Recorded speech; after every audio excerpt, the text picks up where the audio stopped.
Greetings, everyone. This is Rock and Roll Spot coming at you with the weekly comic book runner. We've covered most of this week's Marvel books. We've covered the X-Men, we've covered the Avengers, Star Wars, Alien, but we still got a few more to go. So, let's get started finishing up this week's batch of Marvel books. Not the roundup, though. We'll still have one more video to go.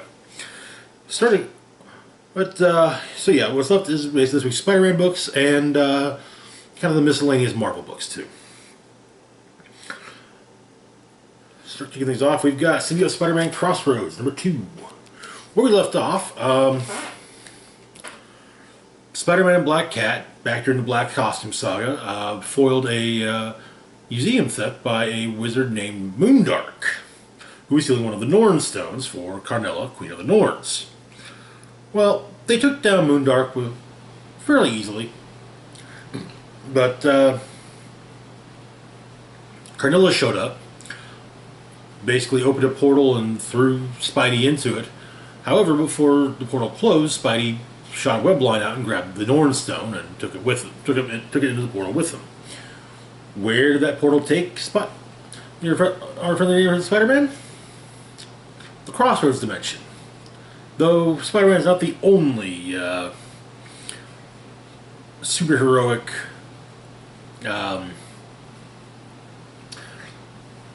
denizen of the Crossroads dimension at the moment. There's also an incredible angry green rage monster there. That's right, the Incredible Hulk, who had been banished to the Crossroads dimension by Doctor Strange some time ago. So, the issue begins with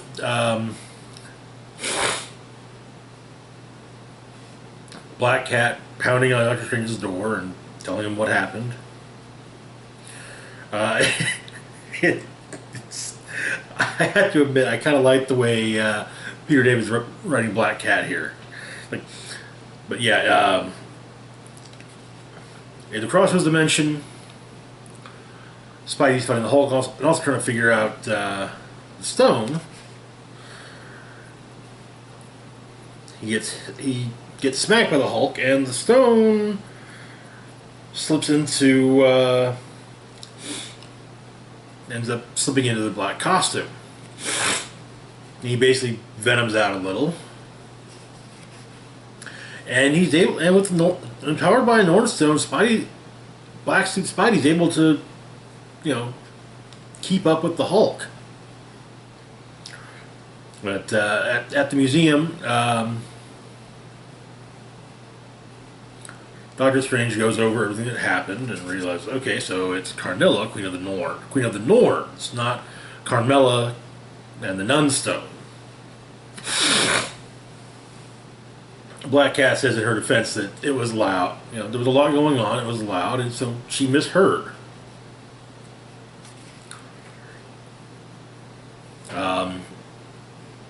But during their fight, somehow Spidey and Hulk end up getting chucked out of the Crossroads dimension into what appears to be prehistoric Earth. Or it could just be the Savage Land. It could go either way. But the Norn Stone leaves Spidey, however, and he's stuck in what appears to be a combination of mud and quicksand. The Norn Stone, however, goes to the Hulk and turns him back into Bruce. And he gets probably knocked out by an ancestor of man. But yeah, Spidey is saved from sinking into the mud sand by none other than Double Dinosaur and Moon Boy. And that is where the issue ends. These minis have been really fun. Just plain and simple fun. And I dig them. I really do. It sucks that eventually they are going to have to just say, yeah, okay, we're done with the Symbiote Spider-Man stuff because, well, we've already got all this other Symbiote Spidey stuff from from the 80s. So, yeah. There's only so much you can say happened in between panels. But yeah, anyway, moving on to our next book, we've got Extreme Carnage, Riot. Where we left off in... which one was it?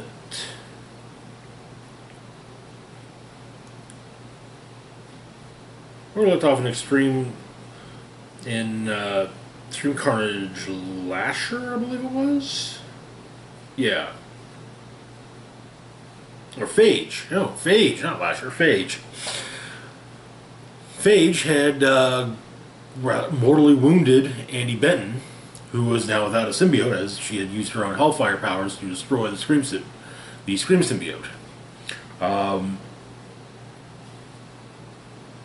She was taken to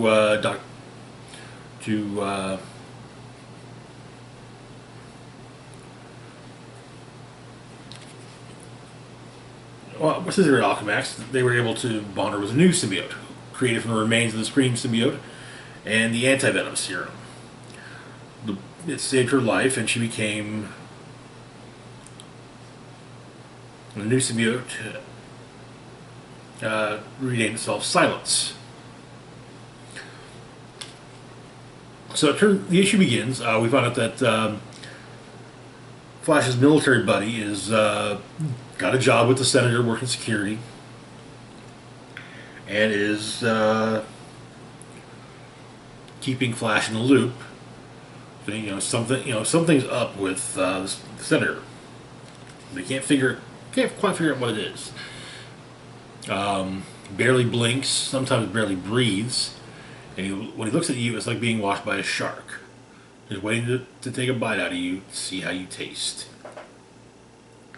But they're anticipating the arrival of someone on a bus.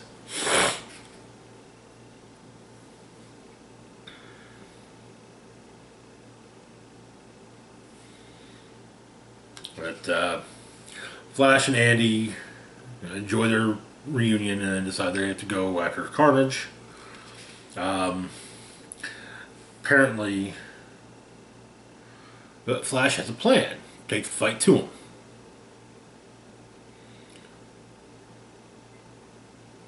Basically, get Silence inside the hive and sever work on severing the connections and sever Carnage's connection. Back on the bus, it turns out that it's the Riot symbiote is riding along with one of the bus passengers, and well, they're trying to find just the right host for Riot.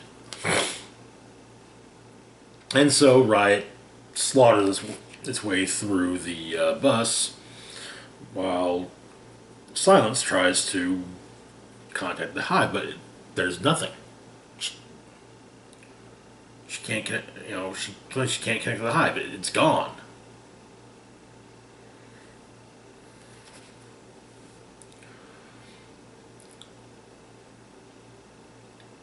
But she explained that she can't. It's not just that she can't feel Carnage. She can't feel anyone. Not Venom. Not the Life Foundation symbiotes. And they should be there because she remembers what they feel like. But it's like they're kind of been fractured and corrupted.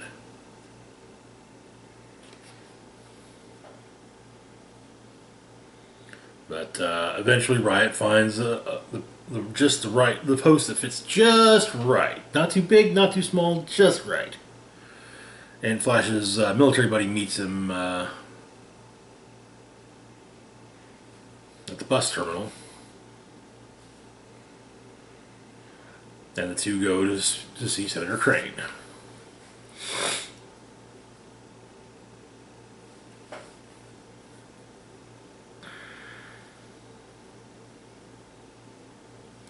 But as Flash and Andy try to basically come up with a new plan, they run into yet another symbiote, this time however, the symbiote in question is Toxin.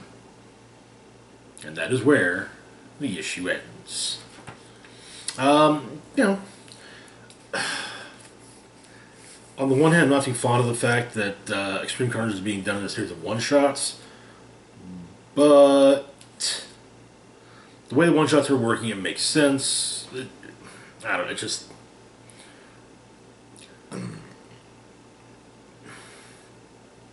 It's still a fun story though, so I am enjoying it, and I'm digging the silence. Anyway, moving on to our next book, we've got Spider-Man Life Story Annual. So, Spider-Man Life Story was a 6-issue miniseries couple, maybe 3 years ago. But it basically had the idea of if Spider-Man aged in real time. So, meaning he was 15 in 1962. So then, yeah, basically kind of,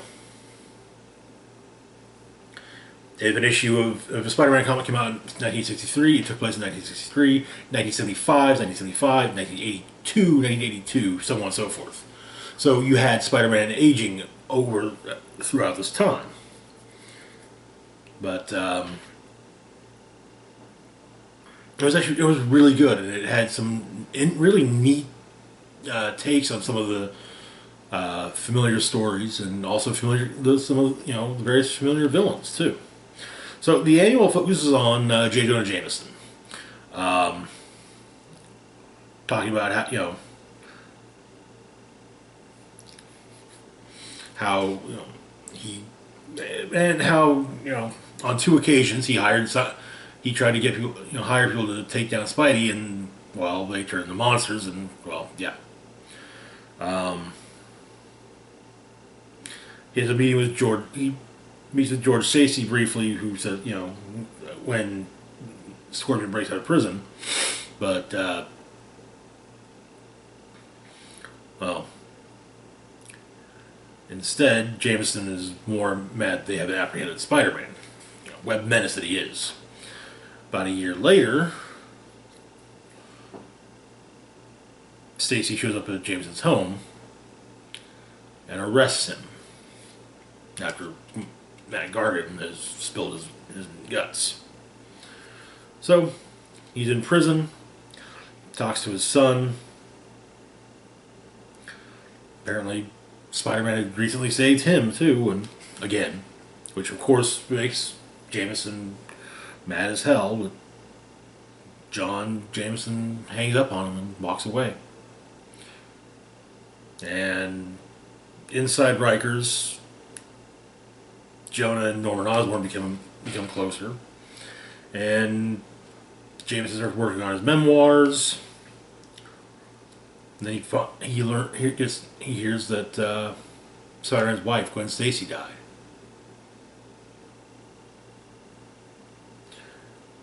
It's Spider-Man's fault, and he manages to call Peter, and they talk, and yeah, Peter says, Spider-Man's just a man. Let it go.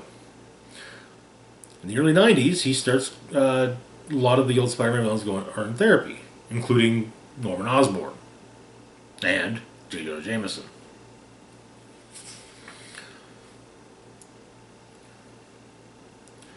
In 95, Norman Osborn is found dead, but he left something in his will. Something for Jameson. And so eventually, in 2001, Jameson manages to get out. But, so he does, and there's a battle suit in there. Or a Spider Slayer suit.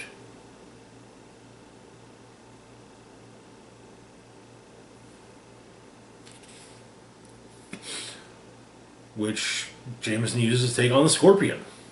Two of them duking out on the roof of the Daily Bugle. And in the end, Jameson kills Scorpion by turning his own tail stinger against him. Jameson gets out, kind of being glad to save the day.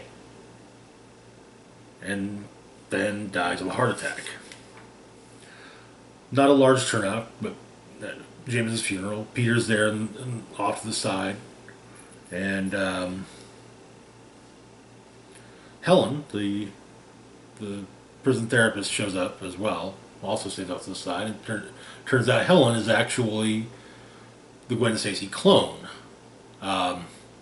Turns out that Miles Warren made a clone of Gwen Stacy, kept the real deal in stasis, and the real deal did die. But yeah, so Helen finding out she was a clone, went to live her own life with alongside with Ben Riley. The two of them split up after a while, and she went to therapy and became a therapist herself. But she also gives Peter a complimentary copy of Jameson's memoirs, Webs, Untangling a Life, a memoir.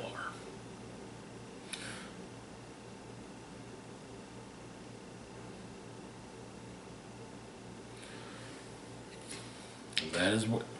And while Peter claims he's not Spider-Man anymore, Helen makes a point of telling him that she knows him too well. You know, Peter's as trapped into the web as Jonah is, and that is where the issue ends. So yeah, this was really good. It was really great. Just kind of showing snippets of Jameson's life and behind bars, and dealing with everything, and eventually getting over everything. Which, I mean, yeah, he eventually has. In the comics, I think maybe things have turned back around, but he had actually become an ally of Spidey, for at least for a while, and hell, Peter even unmasked himself to Jonah. But yeah, good issue, and honestly, one of the best books I've read all week. Plus, I mean, I'm a sucker about Mark Bagley artwork. Anyway, moving on to our next book, we've got Darkhawk #1. So, a few months back, we had a Darkhawk one-shot, which had stories from various points in Darkhawk's career as a superhero, including one where where Chris Powell seemingly sacrifices himself and sends the amulet out into the ether. So, these should focus on Connor Young, who is a basketball player, high school basketball player, and really talented. Scholarship to ESU, all that. But something's wrong. He's having some issues, some health issues. He runs into another high school alum who also played basketball, but sure, he was good, but he's not as good as Connor is. So Connor and his buddy Derek head home.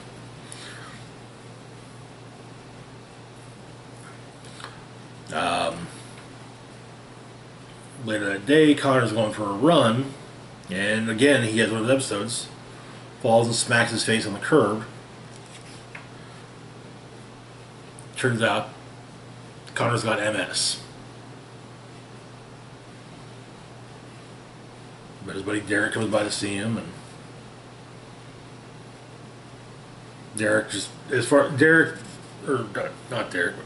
Connor's like, yeah, I'm not going to play ball ever again. They're never going to allow me on a court. My scholarship's done for. But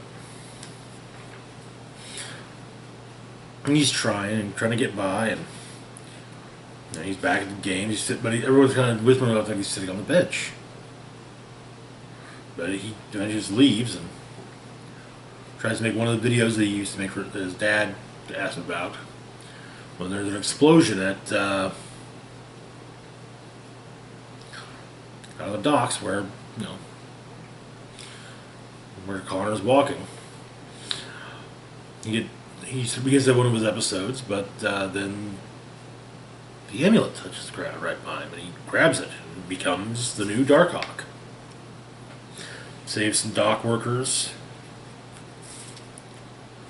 Deals with the criminals who caused the explosion.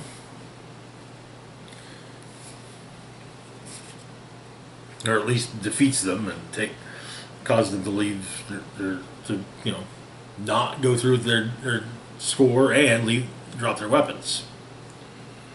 But Connor embraces what this. It's something he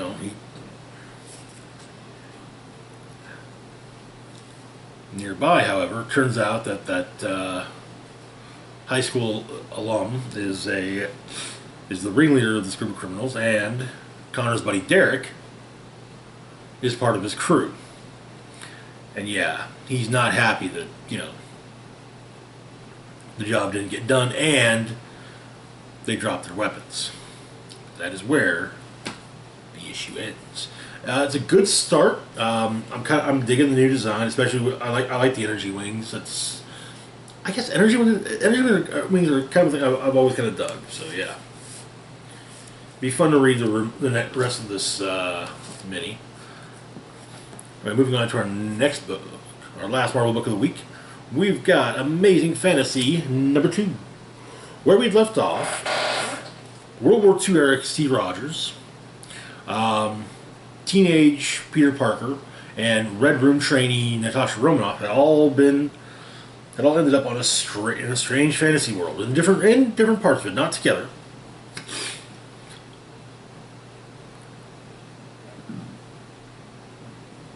So the issue begins, and it turns out that Uncle Ben, Spider-Man's Uncle Ben, is there as well, and is convinced that it's the afterlife. It's where you go when you die. So the issue begins with Spidey having a strange dream. He's in a lizard encampment, and what appear to be a bunch of girls in PE uniforms with AKs show up, kill the lizard folk, and their cloaked ruler knows who Spider-Man is, tears his mask off as Spider-Man wakes up. But Ben's doing the spearfishing thing, and Peter's trying to as well, but Ben's still learning, and so. Meanwhile, Steve and his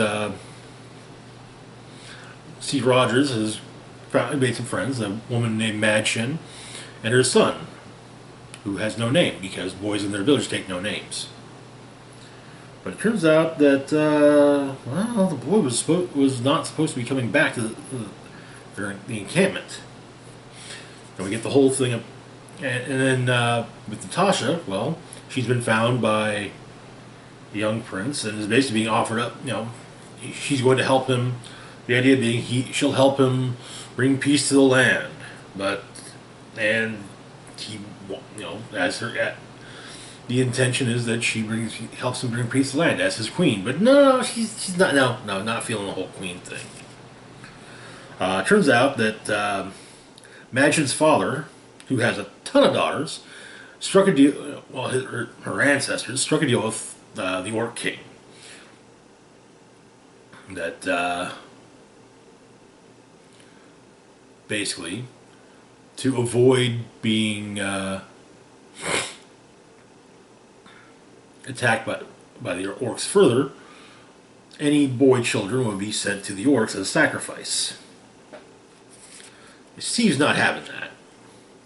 Pops Madchen's dad in the mouth, and Ben, Spider-Man, and some of the bird people that they're with are looking to grab themselves some dragons. We get a little bit of lore on the bird people. They apparently strength became viewed with contempt, not admiration, and in the end, the bird people clipped their own wings. So Spidey and Faye, the bird people girl that he's totally crushing on, they go to snag a dragon. While Peter manages to, Faye slips off, and Peter saves her with a web line. Madchen takes Steve to the ruins of her people, where all their weapons are hidden. And he and the boy, who's taking the name America, go in, get a look at things. Madchen's father, however, is talking with the he refers to himself as Orc God, explaining what's happened, and he wants to help get rid of this troublemaker, this Steve person. Natasha has a chat with her with her centaur ally, and well, it seems the centaur has a thing for him, but then she explains that on her world they marry for love, not but the centaur explains that that's not a luxury they have here. Going through the castle, however, it seems that some of the king's subjects are attacking him, and so Natasha saves him.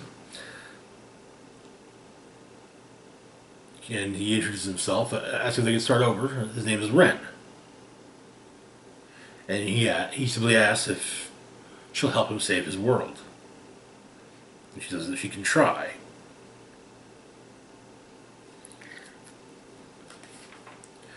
However, there's a spaceship flying by, and it seems that a child version of Storm is aboard it.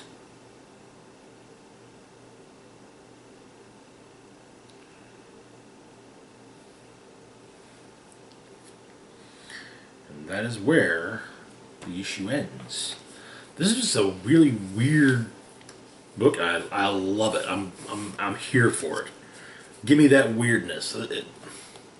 I wasn't sure how much I was really going to like Amazing Fantasy, but so far, yeah, I'm actually having a lot of fun with it. So, and I love the way the cover looks. A little blurb there, which I think is going to be the same on every issue, but yeah. It's like the old fantasy magazines. Anyway, that's it for now. As always, feel free to like, share, and subscribe. Links to my Facebook, Twitter, Patreon, and PayPal can be found in the description box down below. This is Rock and Roll Spock signing off, saying, live long and rock hard.